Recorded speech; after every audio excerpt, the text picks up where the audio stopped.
जय हिंद, वंदे मातरम। मित्रों, आज के हमारे सेशन में आप सभी का स्वागत है। Gujarat defence academy YouTube channel में मैं प्रकाश आपका स्वागत करता हूँ। आज के हमारे 20 क्वेश्चन होंगे, जिसमें से आपके 18 क्वेश्चन सही होने चाहिए।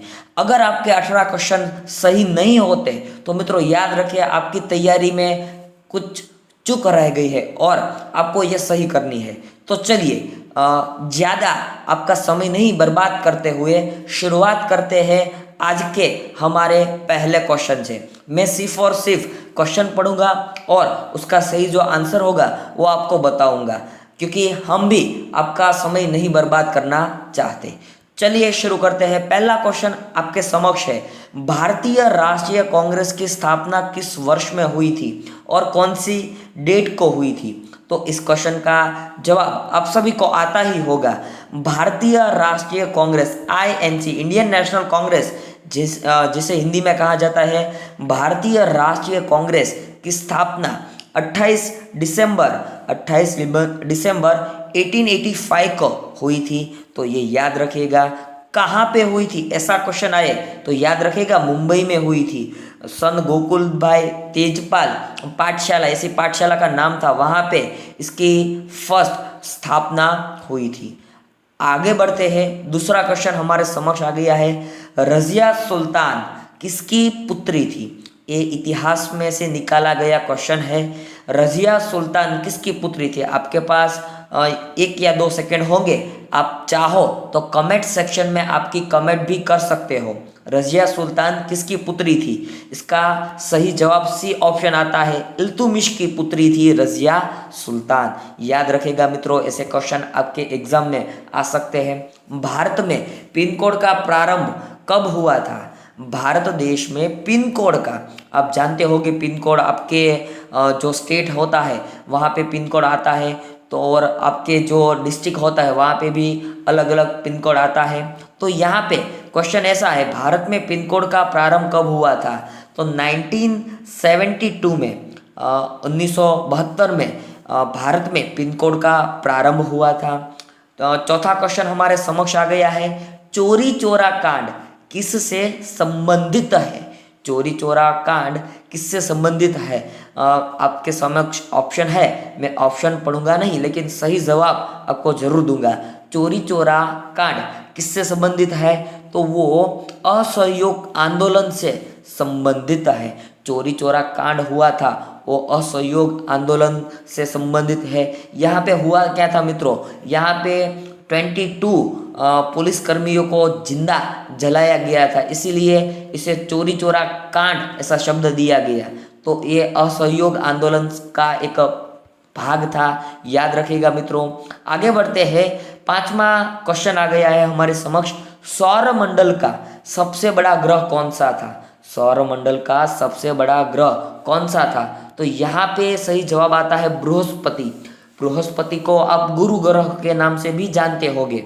तो बृहस्पति ये इनका हिंदी में नाम दिया गया है। गुरु ग्रह का बृहस्पति नाम हिंदी में यहाँ पे लिखा गया है। ऐसे कंफ्यूज करने के तरीके आपके एग्जाम में आएंगे, तो आप ध्यान रखिएगा। सौरमंडल का सबसे बड़ा ग्रह कौन सा होता है? तो याद रखेगा मित्रों, बृहस्पति सौरमंडल का सबसे बड़ा ग्रह होता है। 6वां प्रश्न आपके समक्ष आ गया है, राज्यपाल अपना त्याग पत्र मतलब के अपना इस्तीफा किसे देते हैं? तो याद रखेगा मित्रों, राज्यपाल अपना त्याग पत्र यानी कि इस्तीफा किसे देते हैं? यहाँ पे राज्यपाल की बात हो रही है। किसकी बात हो रही है भाई? राज्यपाल की बात हो रही है। तो राज्यपाल अपना त्याग पत्र राष्ट्रपति जी को समर्पित करेंगे। किसको देंगे भाई? त्याग पत्र अपना राष्ट्रपति जी को देंगे। गंगा नदी को बांग्लादेश में क्या कहा जाता है? गंगा नदी को बांग्लादेश में 2 नामों से जाना जाता है। कौन कौन से नाम होंगे वो? एक है मेघना और दूसरा है पद्मा। इन दोनों नाम से बांग्लादेश में गंगा नदी को पहचाना जाता है। याद रखेगा मित्रों। भारत की पूर्व से लेकर पश्चिम तक लंबाई कितनी है? यहाँ पे क्वेश्चन बार बार पूछे जाने वाला क्वेश्चन है ये। भारत की पूर्व से पश्चिम की लंबाई कौन सी है? तो B option is the right answer. B option सही आंसर यहाँ पे बताया जाएगा मित्रों।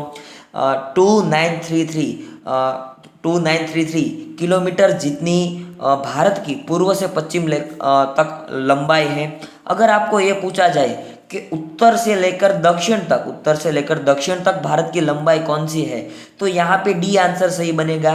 तो ये दोनों आंसर आप याद रखिए। यहाँ पे हम जीके के अलावा उसके साथ जो भी रिलेटेड क्वेश्चन है उसे भी पढ़ाते हैं। तो मित्रों इस वीडियो को एक लाइक करिए और अपने जो दोस्त हो जो हिंदी में कोई भी डिफेंस लेवल की एग्ज़ाम की तैयारी कर रहे हैं उन तक ये वीडियो जरूर पहुंचाइए। 9वां क्वेश्चन हमारे समक्ष आ गया है। भारत की जल सीमा की कुल लंबाई कितनी है?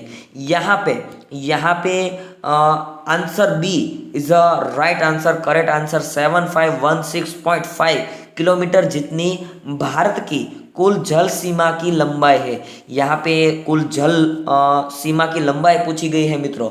यहाँ पे अंडमान निकोबार टापू को भी शामिल किया जाता है, तभी इतनी लंबाई होती है। 10वां क्वेश्चन हमारे समक्ष है। भारत का सबसे प्राचीन पर्वत कौन सा है?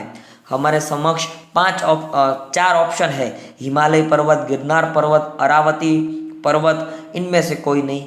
लेकिन मित्रों याद रखें, भारत देश का सबसे प्राचीन पर्वत अरावती पर्वत है। अरावती पर्वत को गुजरात में अरवल्ली के नाम से भी जाना जाता है, वो भी मैं आपको बता दूंगा भाई।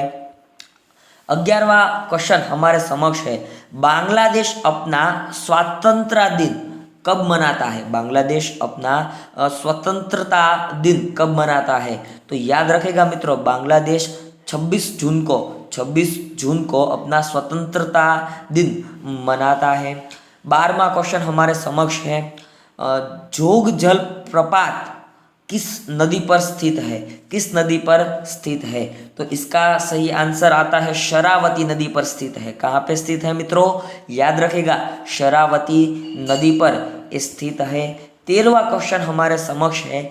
आसाम राज्य की राजधानी कौन सी है? आसाम राज्य की राजधानी का नाम यहाँ पे पूछा गया है। आसाम राज्य की राजधानी मित्रों दिसपुर है। कौन सी है भाई? दिसपुर है, याद रखिएगा मित्रों। आगे बढ़ते हैं। 14वां क्वेश्चन हमारे समक्ष आ गया है। काजीरंगा राष्ट्रीय उद्यान किस राज्य में स्थित है? काजीरंगा राष्ट्रीय उद्यान किस राज्य में स्थित है? वो आसाम राज्य में स्थित है। यहाँ पे कौन सा प्राणी पाया जाता है? तो एक शिंग वाला गैंडा, आपको पता होगा, वही प्राणी यहाँ पे पाया जाता है। काजीरंगा राष्ट्रीय उद्यान आसाम राज्य में स्थित है। यहाँ पे एक शिंग वाला गैंडा पाया जाता है, वो भी आप याद रखेगा मित्रों। 15वां क्वेश्चन हमारे समक्ष है। राष्ट्रीय हिंदी दिन कब मनाया जाता है?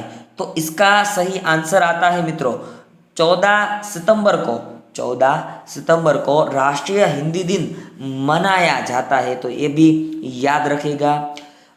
16वां क्वेश्चन हमारे समक्ष आ गया है। उगते सूर्य का देश इनमें से कौन सा है?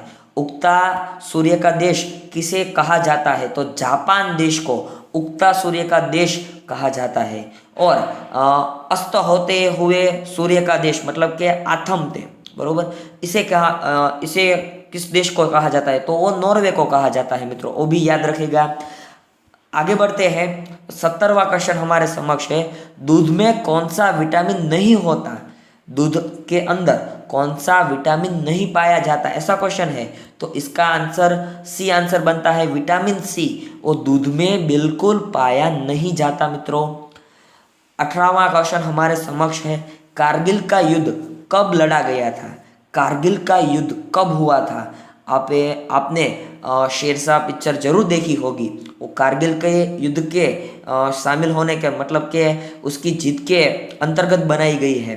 कारगिल का युद्ध कब लड़ा गया था? 1999 में, 1999 में एक कारगिल का युद्ध लड़ा गया था, ये भी याद रखिए।